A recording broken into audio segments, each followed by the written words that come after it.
Hello everyone, welcome back. Christian Shreve, bestboxingbets.com. I hope you've taken the opportunity to order Money Boxing. Let me know what you think of it. I recommend you order. I think you'll like it.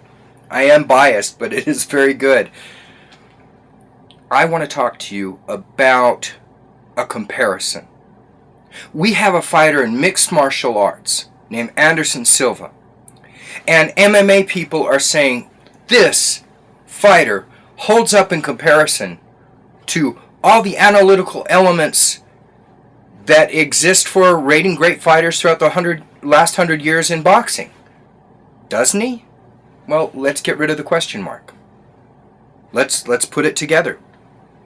So who are we talking about? For those of you who don't know who Anderson Silva is, we're talking about the top mixed martial artist in the world.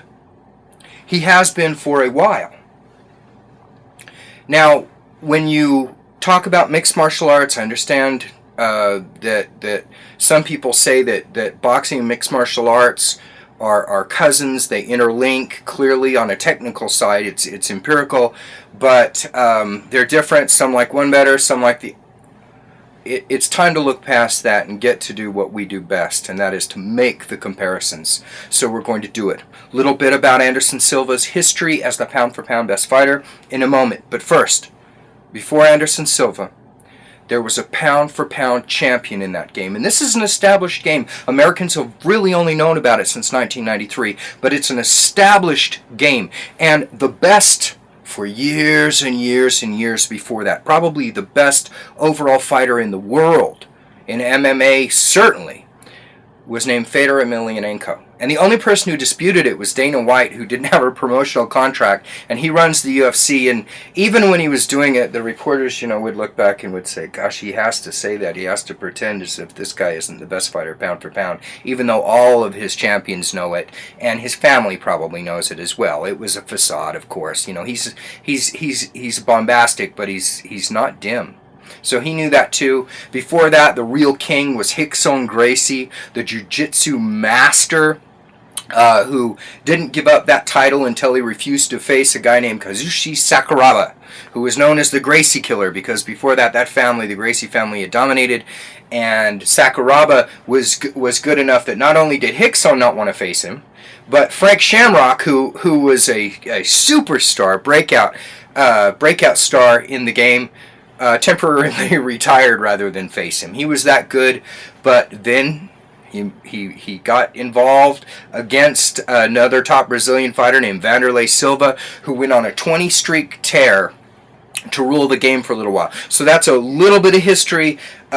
Silva came in, had been number 2 for a long time, and then when Fedor lost, it put Silva at number 1. Second to Silva is a man named George St. Pierre, who is good at everything. All right. Now, let's talk about him. We're going to compare him in the analytical, point-by-point way that we would compare a great fighter in boxing. Sugar Ray Leonard, Sugar Ray Robinson, Muhammad Ali, Jack Johnson, Jack Dempsey. We're going to make that type of a comparison now. Where did he start? How did he learn his craft? Well, like most boxers, he started in poverty in Brazil. Real poverty. He couldn't afford martial arts lessons, but he was determined to try. He was determined to learn how. So he would take the jiu-jitsu students whose parents had the money to afford the lessons, and he would roll with them in the street. And that's how he got going. And he tried Taekwondo a little bit and so forth, but he found what he wanted when he was 16 with Muay Thai kickboxing. Now, for those of you who don't know, Muay Thai kickboxing utilizes the same basic head punches as boxing. There's not so much of an emphasis, because if you get in close, they're not so likely to do this. They can use their elbows. They don't headbutt, which is a shame. I love the headbutt. But they have knees, elbows, and instead of the kicks, the karate type kicks, they'll take their shin and they'll drive it through like a baseball bat. It is a very effective art, and it is in many ways an emphasis art for mixed martial arts. It's also the national sport of Thailand. So at 16 he began doing that, and he turned pro in mixed martial arts in 1997. That's right, he's been doing this professionally for 16 years, which is as long a career as Joe Louis had. Now, like a lot of fighters on the way up, who aren't handed things or don't have a fantastic amateur career that they can use as a springboard. He had to fight his way up, and he won most of the fights, but he would lose on occasion. And one fight he was expected to win, he lost, and the biggest organization, it was right above the UFC, it was called Pride, and it was out of Japan. He lost a fight, and they cut him. He almost retired, he almost quit, but he hung in there. And he kept putting wrinkles together to his game, and then in 2006, he was ready. The Ultimate Fighting Championship brought him aboard, and the next year, he was the UFC champion. So what has he gone through? Well, he's gone through a lot of defenses. His build reminds me of the great boxing champion, in fact, the first three-division champion, Bob Fitzsimmons. He's long, he's lean, he's known as the Spider. And he can go forward, back, side to side, and he can take out world-class opposition with any shot from any angle. This is a full arsenal of punches, kicks, knees, elbows, all of it. He makes it look easy against fighters who've been competitive for the better part of a decade at this level. This makes for a sensational fighter. What's the argument for him being great? Well, let's examine a little more closely. You know, like a lot of fighters, he hasn't had the best rapport with his promoter. There were times when he had defenses against jiu-jitsu guys, and they couldn't compete with him.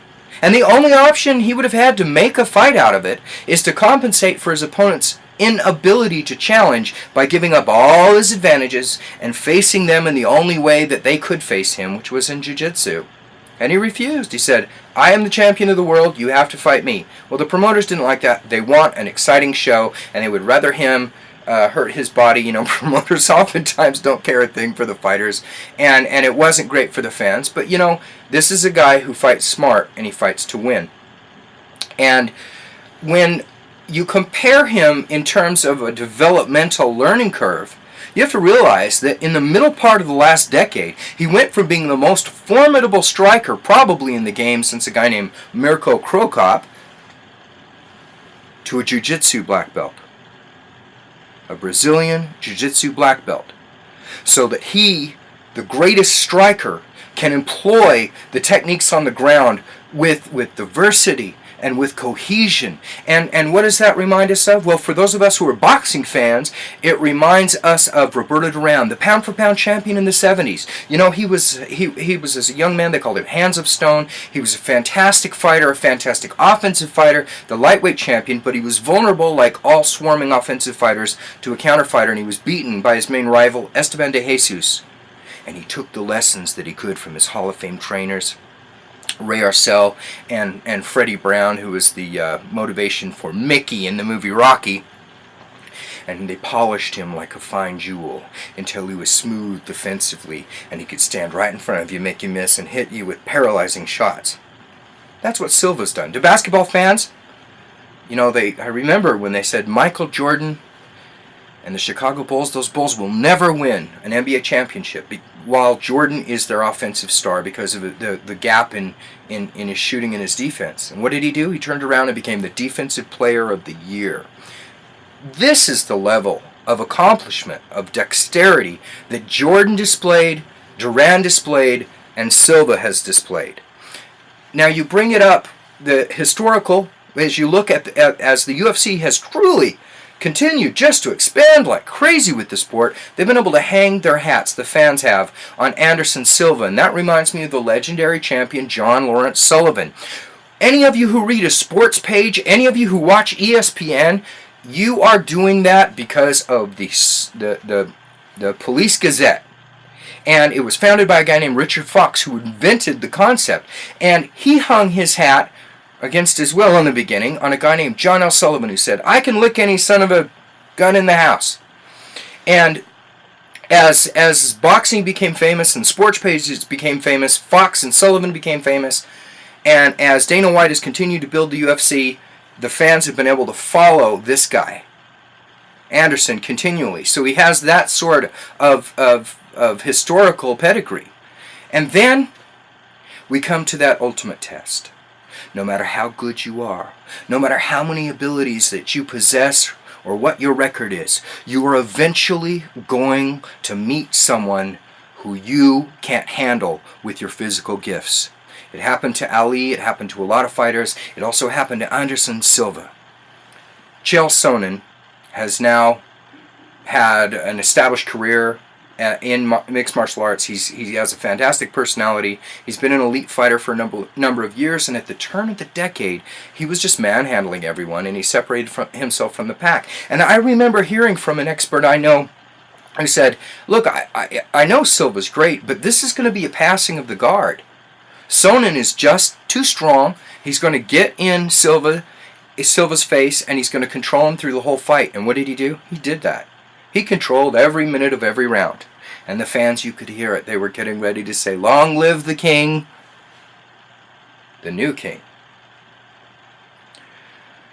It didn't work out because Silva had other plans. With less than 2 minutes to go in the final round, he secured a submission hold called a triangle lock with his legs, and he finished his great rival. And who does that remind me of? Well, in boxing, it reminds me a lot of Rocky Marciano. Rocky Marciano was desperately behind fighting for the heavyweight championship. And when he was challenging the champion Jersey Joe Walcott, his style was as a pure puncher, and he was facing a mobile counterpuncher in Walcott, and he was being severely beaten, and he was wearing down. He had great stamina, but he was wearing down. Then when he needed it, when it looked like he couldn't go any farther, he pulled something out of himself and landed a short right hand. His hand didn't go much further than this, and knocked Walcott out to become the champion. In 1954, 2 years later, he took the guy who had given him the best fight ever, Ezzard Charles, and he faced him again. Now this is what determines greatness. You can't duck a fighter and say I'm the best in the world. Ever. It's not in your job description at all. It's like putting ice cream on pizza. It just doesn't go.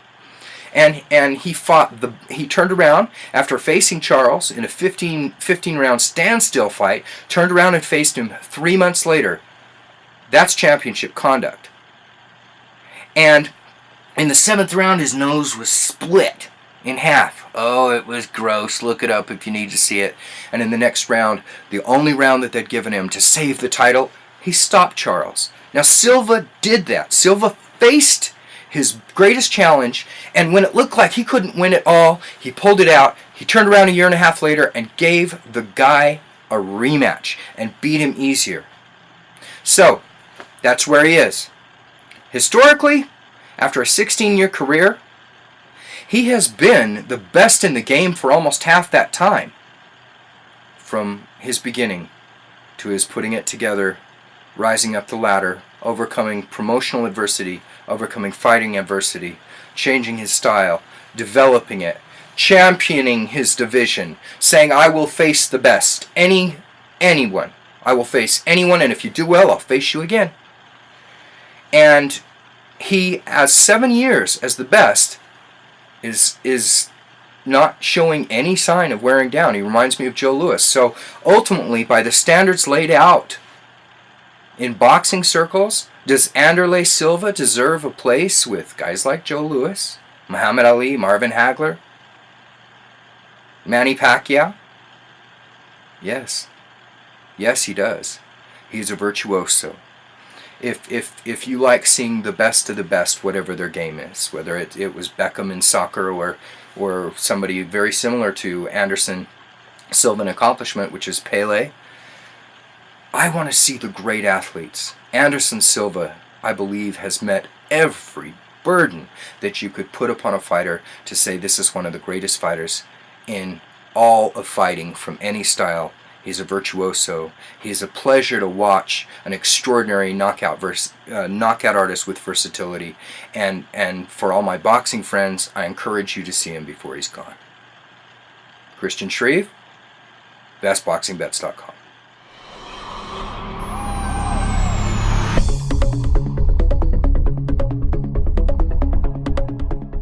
I'm Christian Shreve, and I'm here to tell you about why I think you should own my new book, Money Boxing, which is on sale now. Money Boxing has something for everyone, whether or not you know anything about boxing. You're about to receive a backstage pass into a world of glamour, corruption, and intrigue. and you're going to learn about the system, which is the only thing the casinos have had to fear in a long time. You can own money boxing by clicking on the link below now. I think you'll like it.